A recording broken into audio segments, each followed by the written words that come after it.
Bonsoir Manuel Valls, Bonsoir. ancien Premier ministre, ancien ministre de l'Intérieur. Merci d'avoir accepté notre invitation. On a beaucoup de sujets évidemment à évoquer avec vous ce soir, mais d'abord, c'est l'heure de notre rendez-vous quotidien avec un représentant de la cellule Vrai-Faux de France Info. Bonsoir Victoria Rouxel.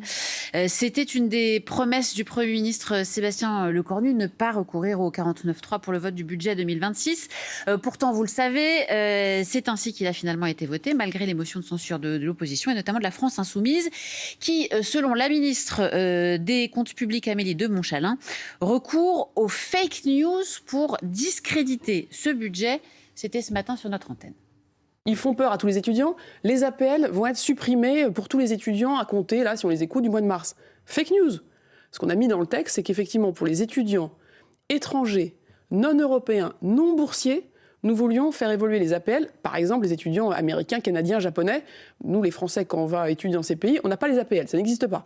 Alors, quels sont, Victoria, exactement les étudiants qui vont perdre cette aide au logement? Qu'est-ce qui est vrai, qu'est-ce qui est faux? Alors, il y a beaucoup de choses dans ce que dit Amélie de Montchalin. Donc, nous, on est d'abord allé voir du côté de la France Insoumise pour voir ce qu'ils avaient dit sur les suppressions des APL. Et ce qu'on a pu lire sur le réseau social X de la députée insoumise Clémence Guettet, c'est ceci. Le budget de Lecornu prévoit de supprimer les APL pour les étudiants étrangers. Donc, à partir de là, on est allé voir ce que disait le projet de loi de finances 2026. Et ça, c'est une information qui nous a été confirmée par Bercy. Effectivement, comme le disait Amélie de Montchalin, à partir de la rentrée scolaire prochaine, seuls les étudiants internationaux, extracommunautaires et non boursiers ne seront plus éligibles à l'APL. Donc ça ne concerne pas tous les étudiants étrangers, contrairement à ce que laisse entendre la France Insoumise, puisque les étudiants originaires de l'Union européenne, eux, pourront continuer à en bénéficier. Et ce que dit Amélie de Montchalin, c'est que les étudiants étrangers qui sont boursiers ne seront pas concernés, eux continueront bien de toucher cette aide. Oui, voilà, c'est un peu l'idée défendue par le gouvernement, c'est d'opérer un recentrage, c'est le terme qui est employé, pour lutter contre le gaspillage d'argent public et conserver une aide recentrée donc sur les étudiants étrangers les plus précaires, donc les boursiers. Sauf qu'en réalité, pour obtenir une bourse sur critères sociaux en France, quand on est étudiant étranger non européen, c'est pas si simple que ça. Il faut soit avoir un statut de réfugié ou assimilé, soit être domicilié fiscalement en France depuis au moins 2 ans. Donc, les étudiants qui arriveront en France à la rentrée prochaine, avec peu de moyens ou peu d'aide de leur famille, s'ils n'ont pas un statut de réfugié, eh bien, ils ne bénéficieront pas de la bourse et donc pas des APL. Et on sait combien d'étudiants étrangers seraient concernés? Alors là, il y a un peu une bataille de chiffres.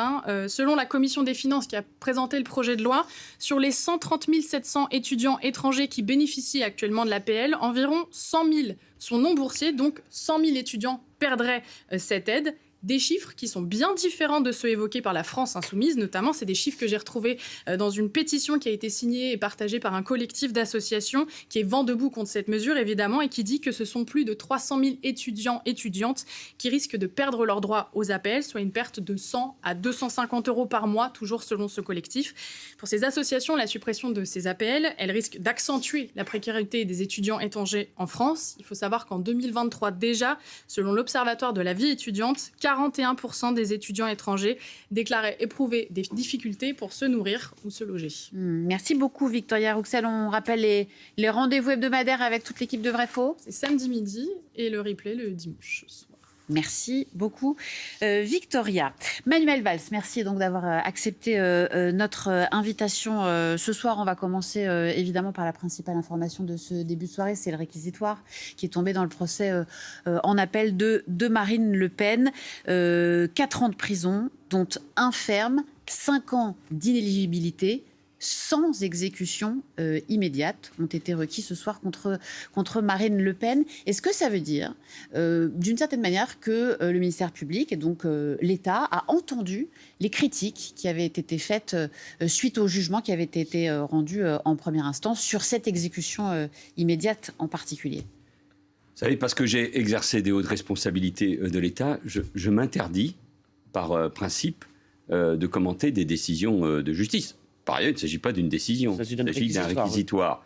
Oui. Et à l'occasion de la première décision de justice, en première instance, concernant Madame Le Pen et d'autres prévenus, j'avais tout simplement dit, alors qu'il y avait une campagne contre la justice, contre cette décision de justice, que dans une démocratie, celle-ci traverse une crise. C'est vrai dans notre pays, c'est vrai un peu partout. Dans une démocratie, il faut respecter la séparation des pouvoirs et des décisions de justice. Donc je m'en tiens pour ce qui concerne ce réquisitoire, au même principe et à la même méthode. Parce que si nous, les responsables politiques, nous commençons à commenter, à dire que c'est bien, c'est mal, à les mettre en cause, on ne s'en sort pas. Les campagnes qui ont été menées autour des décisions de justice concernant Nicolas Sarkozy ou concernant Marine Le Pen font, de mon point de vue, très mal à notre démocratie, à notre état de droit, à la séparation des pouvoirs, surtout quand ça vient d'un ancien président de la République ou de quelqu'un qui est candidate à l'élection présidentielle. C'est très important vis-à-vis de mes compatriotes. Et c'est très important, l'idée que je me fais de la démocratie et de l'état de droit. Mais c'est un débat qui va au-delà de la question judiciaire. Vous le savez, il y a eu la question s'est emparée du débat public dans la société. Et la question, c'était de savoir si les juges pouvaient décider ou pas si une candidate, en l'occurrence Marine Le Pen, pouvait ou pas se présenter à l'élection présidentielle, même si ce n'est pas évidemment le but de la décision, c'est la conséquence. Et ils le savent. Et c'est vrai que c'est une question qui a traversé la société, qui se pose. Bien sûr, mais c'est à la société alors d'en juger. C'est aux Français. Marine Le Pen, que je respecte, et je comprends à la fois son système de défense et la situation que peut éprouver le Rassemblement national. Mais Marine Le Pen a fait, elle, son père, les compagnons de parti, ont fait pendant des années des campagnes sur le fait que, vis-à-vis des responsables politiques, il fallait être particulièrement sévère. C'était tête haute, main propre. C'est ça la campagne de Jean-Marie Le Pen et ensuite de Marine Le Pen. Y compris en proposant parfois l'inéligibilité à vie si les responsables publics, si les responsables politiques étaient condamnés. Alors vraiment, je le répète, je m'en tiens, non d'une certaine idée que je me fais de la sérénité, du débat public qui s'est tout de même énormément dégradé au cours de ces dernières années. Attendons la décision de justice. Attendons les choix qui seront faits ensuite par Marine Le Pen et laissons aussi les Français juger. Vous disiez juste avant que je ne rentre sur ce plateau que les enquêtes d'opinion, les sondages montraient que les Français considéraient que cette décision de justice était au fond conforme à ce qu'il fallait faire. Il ne nous appartient pas, nous, d'abîmer encore plus la démocratie et l'état de droit en commentant en permanence. Vous le faites très bien, c'est le travail des journalistes, mais il est important que la justice puisse décider, puisque ce sont les juges là-bas qui vont décider, qu'ils puissent décider dans la plus grande sérénité, même si évidemment le débat politique et les conséquences du jugement qui sera ordonné dans quelques semaines, dans quelques mois, ne m'échappent pas. Est-ce que vous considérez que c'est la dernière question, j'ai bien compris que dans ce cas-là, il faut que la justice accélère, en clair. On a vu que s'il y a une éclaircie temporaire dans les réquisitions au moment de l'appel, après, ça sera à la Cour de cassation de décider, s'il y a un recours en cassation. Est-ce que vous considérez que tout ça, pour la santé démocratique du pays, devrait être bouclé avant la présidentielle? Évidemment, on a tous en mémoire ce qui s'est passé pour François Fillon, c'est-à-dire avec une volonté d'accélération à ce moment-là. Mais enfin, un candidat à l'élection présidentielle, favori, quelques semaines, quelques mois avant l'élection présidentielle, qui est mis en examen.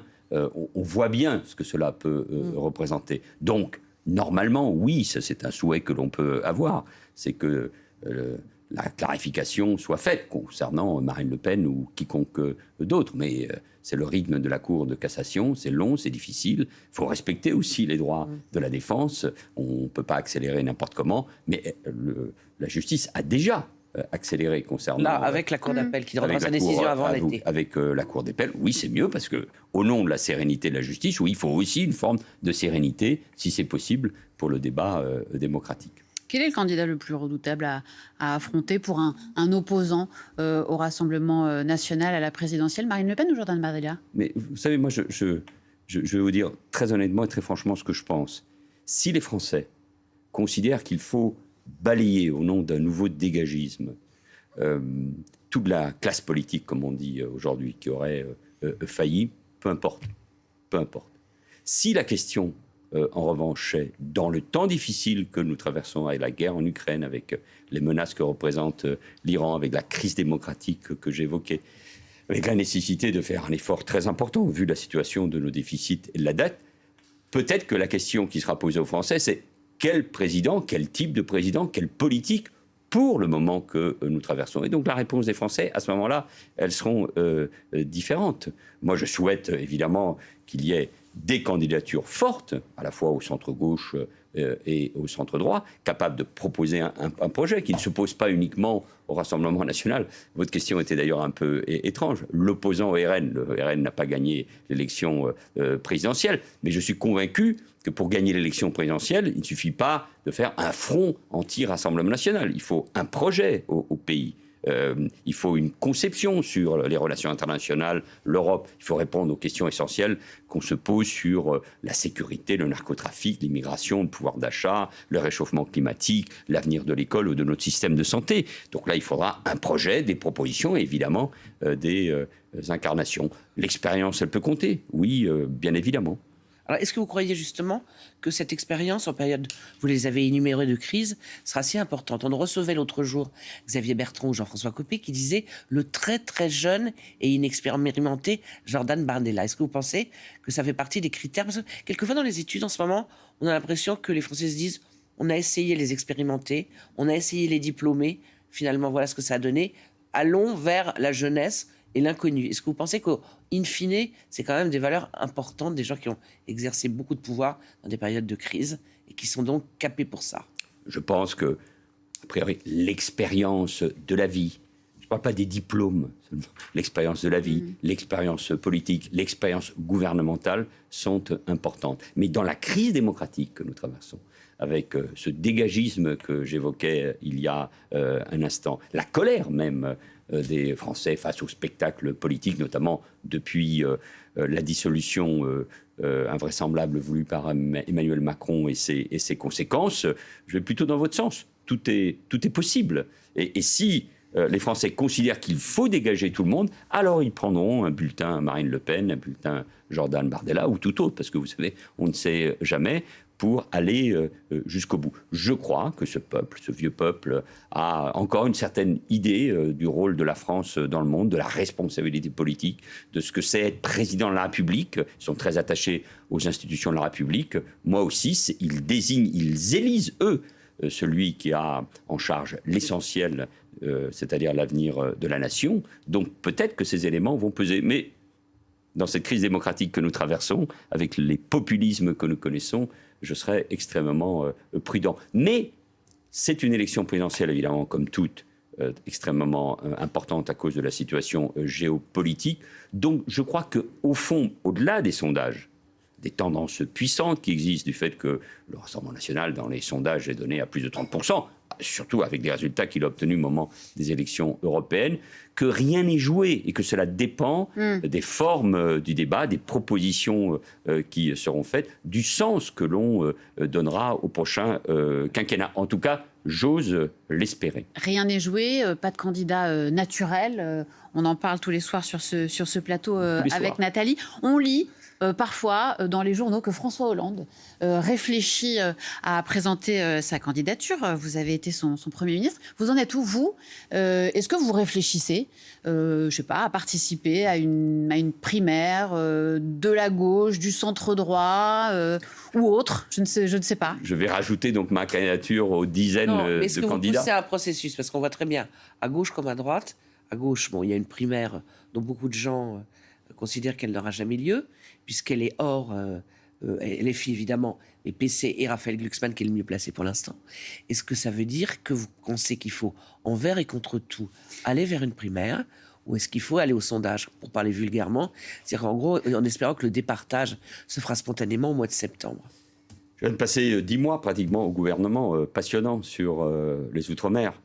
Il y a 15 jours, j'étais en Israël pour un déplacement là aussi fort intéressant par rapport à ce que nous connaissons au Proche et au Moyen-Orient. J'écris régulièrement, tous les 15 jours, dans l'Express, je me déplace. J'essaie aussi, au fond, d'apprendre tous les jours. Je ne me désintéresse pas, évidemment, de la vie politique. Ce que je crois, c'est qu'il faut que le centre-gauche, la gauche réformiste, la social-démocratie, je ne sais d'ailleurs pas quel est le bon nom, enfin, la gauche réformiste, la mienne, celle qui a, celle de François Hollande, a gouverné, et un candidat fort, à la fois pour être nettement devant Jean-Luc Mélenchon, mais ça ne suffit pas, mais également pour conquérir, pour compétir lors de cette élection. Bon, donc que ce soit François Hollande, je ne vais pas faire l'arbitre des élégances, mais François comment Hollande, se fera l'arbitrage justement, François Hollande, Bernard Cazeneuve ou Raphaël Glucksmann, qui a beaucoup de talent aussi, devront se mettre d'accord. Je ne crois pas, aujourd'hui, je ne crois pas à un système de primaire. Je crois, mais j'en suis pas membre du Parti socialiste depuis 10 ans, donc je ne peux vous donner que mon sentiment. C'est que je ne vois pas une petite primaire d'une petite gauche. Il n'y a pas Glucksmann, François Hollande n'y croit pas, il n'y a pas le Parti communiste, il n'y a pas Jean-Luc Mélenchon et les filles. Ça sert à quoi? Donc, alors c'est vrai, vous posez une autre question, qui est la forme de sélection d'un candidat du centre-gauche ou de la gauche, et la même question se pose d'ailleurs pour le centre-droit, entre Édouard Philippe, Gabriel Attal ou les LR. Je participe de ce débat des pronostics. Je ne dis pas qu'il ne m'intéresse pas, mais je suis non, mais vous êtes plutôt sur une ligne où vous considérez que le centre-droit, centre-gauche, ça fait partie d'une entité qui peut travailler ensemble. Pas que peut, c'est qu'ils devront travailler ensemble. Voilà. À deux conditions, ou à trois. Une, c'est de ne pas reproduire le macronisme, puisqu'Emmanuel Macron n'a pas voulu de coalition. Deux, ça n'a rien à voir avec ce que nous connaissons à l'Assemblée nationale depuis plusieurs mois, puisque ça n'est pas un accord réel sur de gouvernement. Il s'agit d'un accord pour, c'est tant mieux, pour avoir un budget éventuellement, on y reviendra. Et troisièmement, que l'idée d'une coalition, sur le fond, avec la méthodologie nécessaire, ce qui n'a jamais existé dans notre pays, soit préparée à l'avant. Ça m'intéresse d'y réfléchir, d'y travailler.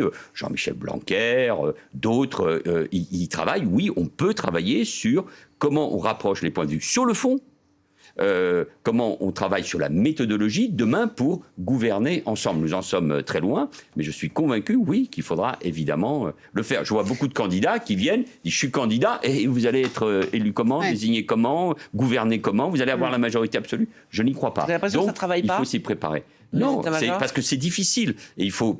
On verra après les municipales. Il faut que les uns et les autres se préparent à cela, au-delà, évidemment, des affirmations en cours. Elles sont tout à fait naturelles quand on est candidat. Vous avez parlé des municipales. Vous êtes toujours de gauche, Manuel Valls, parce que j'ai vu que vous souteniez Pierre-Yves Bournazel à Paris, qui a priori n'est pas de gauche. Mais moi, je viens de la gauche républicaine. Mes références, chacun peut les connaître. Elles Pourquoi sont vous ne politiques, soutenez pas Emmanuel elles Grégoire, sont alors intellectuelles. Camus, je veux dire, j'ai participé au gouvernement de gauche et je crois à l'intérêt général du pays. Mais là, vous ne soutenez pas le candidat de gauche à Paris. Non, vous avez choisi Pierre-Yves Bournazel. Mais vous savez, lors des élections régionales, les dernières, j'ai soutenu Valérie Pécresse parce que je ne supporte pas l'alliance, qui n'est pas le cas cette fois-ci, entre le Parti socialiste et la France insoumise. Je ne vais pas soutenir, j'ai beaucoup de respect et d'amitié pour Emmanuel Grégoire, mais je ne vais pas soutenir une liste d'union de la gauche qui intègre par ailleurs une députée ex-LFI qui a accueilli... Monsieur Corbyn, leader antisémite britannique, quand il était à la tête du Parti travailliste britannique. Oui, c'est-à-dire moi j'ai des principes. Et ces principes, c'est qu'on ne s'allie jamais avec des gens qui, d'une manière ou d'une autre, ont participé à ce type de campagne. Donc il faut, de ce point de vue-là, toujours une grande clarification. Et Pierre-Yves Bournazel, j'ai dit que je voterais pour lui, ça a été reproduit par un journal, et je le répète devant vous, oui, qui a un programme intelligent, concret, modéré. Je trouve que je suis parisien, j'étais pendant des années élu d'Évry, habitant ma ville. Cette fois-ci, je vote à Paris, donc je voterai au premier tour pour lui. Est-ce que ça veut dire que si... un certain nombre de personnes soupçonnent ou croient voir sur le terrain qu'il y a déjà des accords de second tour qui se préparent au municipal entre LFI et le Parti socialiste et les écologistes. En gros, on fait semblant d'avoir fait une fracture, mais que sur le terrain, ça va se rapprocher. Est-ce que vous sentez cette dérive poindre ? J'étais hier soir à Barcelone pour présenter une fondation qui veut lutter contre l'antisémitisme. Et je pense que c'est une fracture essentielle. Beaucoup peut-être ne le comprennent pas suffisamment. C'est une fracture essentielle.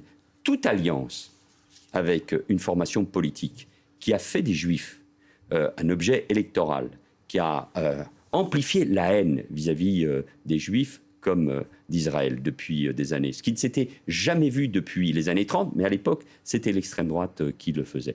Toute alliance avec un parti qui participe de la haine des Juifs dans notre pays, ou de la haine tout simplement, est de mon point de vue impossible, immoral, amoral. Donc, tant que le Parti socialiste n'aura pas été définitivement clair et qu'il rompt totalement les alliances. J'entends dire pour certains, non, on ne peut pas comparer le RN avec LFI. Et si, ou alors non. Le RN était présent à la grande manifestation contre l'antisémitisme et pour la République de novembre 2023. Jean-Luc Mélenchon n'y était pas. Et il a toujours considéré que l'antisémitisme était un problème résiduel. La campagne des européennes de 2024 s'est faite uniquement sur la question palestinienne, provoquant la haine des Juifs. On a coursé, c'était des militants communistes ou LFI, je crois, Raphaël Guzman, dans les rues de Saint-Étienne, un 1er mai. Mais enfin, comment peut-on imaginer ce type d'alliance ? Manuel Valls, vous avez été Premier ministre, vous avez aussi été ministre de l'Intérieur. Vous avez vu qu'une enseignante de 60 ans a été poignardée aujourd'hui en plein cours dans le Var, dans un collège de Sanary, par un élève de 14 ans qui a été placé en garde à vue pour tentative d'assassinat. Quel regard portez-vous C'est un phénomène relativement récent. Date il y a quelques années, ces armes blanches qui circulent de plus en plus dans notre jeunesse. On en parlait tout à l'heure dans l'émission et on reprenait un peu les propositions qui ont été faites ces dernières années par les hommes politiques, dont on a parfois pu se moquer, interdire de la vente des armes blanches aux mineurs, mettre des portiques. À chaque fois, on se dit, bon, c'est pas ça qui va régler le problème.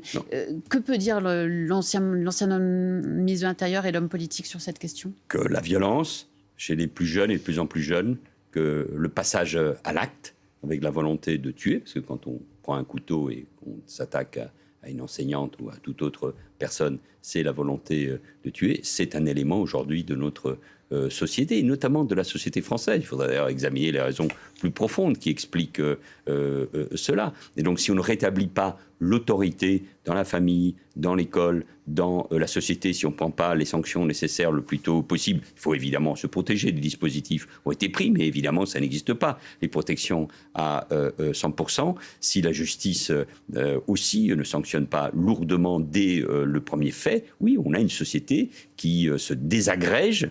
Vous avez en plus tous les effets, la puissance malheureusement du narcotrafic qui touche tous les quartiers, tous les villages et tous les pans de la société. Donc c'est quelque chose qui a pris à la gorge la société française, qui inquiète énormément les Français. Nous parlions de l'élection présidentielle tout à l'heure. La demande de protection de nos compatriotes, à la fois vis-à-vis des grandes problématiques internationales, mais aussi pour leur propre sécurité face à ce phénomène du narcotrafic ou à la violence des plus jeunes ou à la violence qui est faite aux femmes. Sur tous ces sujets-là, évidemment, nécessitent du temps, ce qui ne correspond pas évidemment à l'époque que nous connaissons, des mesures éducatives, une prévention, des sanctions adaptées dès le plus jeune âge. Alors c'est difficile ce temps, parce qu'on aime tout de suite la mesure gadget qui permettrait de régler ces problèmes. Mais ce passage à l'acte, la volonté de tuer, l'augmentation d'ailleurs des homicides, mon ami le professeur Alain Boer en parle souvent, tout ça, c'est des éléments, des phénomènes particulièrement inquiétants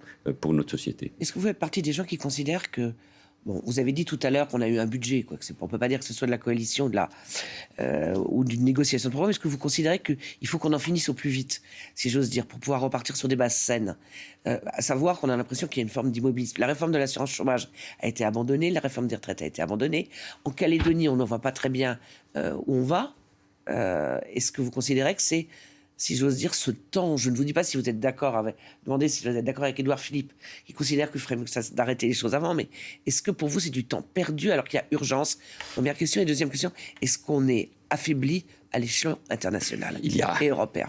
On était pris dans une contradiction, c'est-à-dire provoquer une crise politique alors qu'elle est déjà suffisamment profonde, des élections législatives, des élections présidentielles, ou trouver une solution à travers désormais le 49.3 pour avoir un budget. Je pense que c'est bien qu'il y ait un budget, mais je vais être moi aussi contradictoire. Ce budget ne résout à rien, il aggrave les choses. Il n'y a pas de réforme des retraites. Alors que nous avons une démographie qui se casse la gueule, alors qu'on vit évidemment et heureusement plus longtemps, alors que les Français savent qu'il faudra nouveau régime des retraites, sans doute, c'est ce que je défends moi depuis longtemps, par points, alors que tous les autres pays ont un âge de la retraite autour de 67 ans. Nous faisons exactement le contraire. Nous ne tiendrons pas là-dessus. Et puis plus grave, le fait que nos déficits soient autour de 5%, peut-être plus, on verra, je ne veux pas être oiseau de mauvais augure, aggrave notre dette. Donc oui, ça nous rend impuissants au plan national. Et ne nous racontons pas l'histoire, il n'y aura pas de réforme d'ici à l'élection présidentielle. Et puis ça nous affaiblit évidemment en Europe, alors que nous savons les efforts que nous devons faire, notamment, vous savez, s'il faut continuer à augmenter, et je plaide pour cela, massivement le budget de la défense, de la recherche, de l'innovation, je pense aux défis de l'intelligence artificielle, ça veut dire qu'il faut mettre des moyens particulièrement lourds et importants, ça veut dire qu'il faut faire des choix. Et nous ne faisons pas de choix, et nous ne faisons pas des choix pendant 16 mois. Merci beaucoup, Manuel Valls, d'avoir été l'invité de Tout est politique ce soir. Merci Nathalie, à très vite. Dans un instant, le Journal du Monde, suivi des informés de France Info. Excellente soirée avec vous.